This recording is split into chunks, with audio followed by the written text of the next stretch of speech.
Oui, mon président.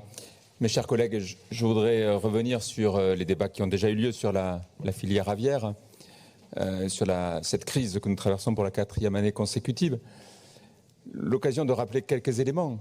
C'est des milliers d'éleveurs des Pyrénées-Atlantiques et des Landes qui ont eu à connaître de nouveau un abattage de toutes leurs volailles. Je tiens à rappeler ici une nouvelle fois que ça ne touche pas que le canard, ça touche aussi le poulet, qui est un des fleurons économiques de notre Nouvelle-Aquitaine. Sur la question de la vaccination, je voudrais rappeler ici qu'en 2006, une vaccination a été mise en France et dans les pays européens après un accord avec l'Organisation mondiale de la santé animale et la FAO, l'Organisation des Nations unies pour l'alimentation et l'agriculture. Et qu'à cette époque-là, elle n'avait pas bloqué les exportations. Donc la question de la vaccination n'est pas qu'un problème scientifique de mise au point du vaccin. C'est surtout un problème diplomatique de coordination avec les États avec qui nous commerçons pour mettre en place les garanties de suivi de la vaccination, de ciblage de cette vaccination, pour obtenir la poursuite du commerce avec les pays qui pourraient accueillir nos produits. Et en ce sens, ce travail diplomatique, de préparation d'une autorisation à la vaccination n'a pas été mené ces dernières années. Et on se retrouve de nouveau dépourvu. Au fond, sur la vaccination des volailles, c'est un peu comme sur le nucléaire. Le gouvernement a tergiversé pendant 4 ans pour reconnaître le 7 janvier, par la voix du ministre de l'Agriculture venu dans les Landes, que ce sujet ne devait pas être tabou et que même la vaccination était essentielle. Au-delà de ce travail qui est maintenant devant nous, il y a un vrai sujet pour la région. Et en ce sens, la baisse de 48% des aides à la reconversion des filières en difficulté dans notre budget m'inquiète. Nous sommes devant un défi énorme sur cette filière-là. Nous avons en Nouvelle-Aquitaine les 3 leaders du marché. Je vais employer les marques, L'Abeillerie, Montfort, Delpera, c'est Nouvelle-Aquitaine. Et je crois que nous devons diagnostiquer que la croissance qu'on a connue ces 40 dernières années est peut-être derrière nous. Entre 1983 et 2015, la production de canard gras dans le sud-ouest et en France a été multipliée par 700%. On a cherché à en faire un produit de grande consommation. Et je crois qu'au-delà des crises successives, se pose la question du positionnement commercial de ce produit.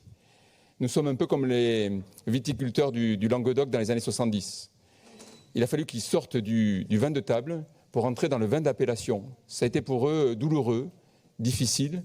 Je crois que nos filières canard gras, volailles traversent le même dilemme. Et il faut que la région ait le courage, avec les intervenants, puisqu'on a les entrepreneurs et les coopératives sur notre territoire, de mener ce défi de la montée en gamme et de la défense du bien-être animal aussi, en privilégiant systématiquement le plein air. Ça veut dire quoi? Ça veut dire qu'il faudra mettre de l'argent sur la table.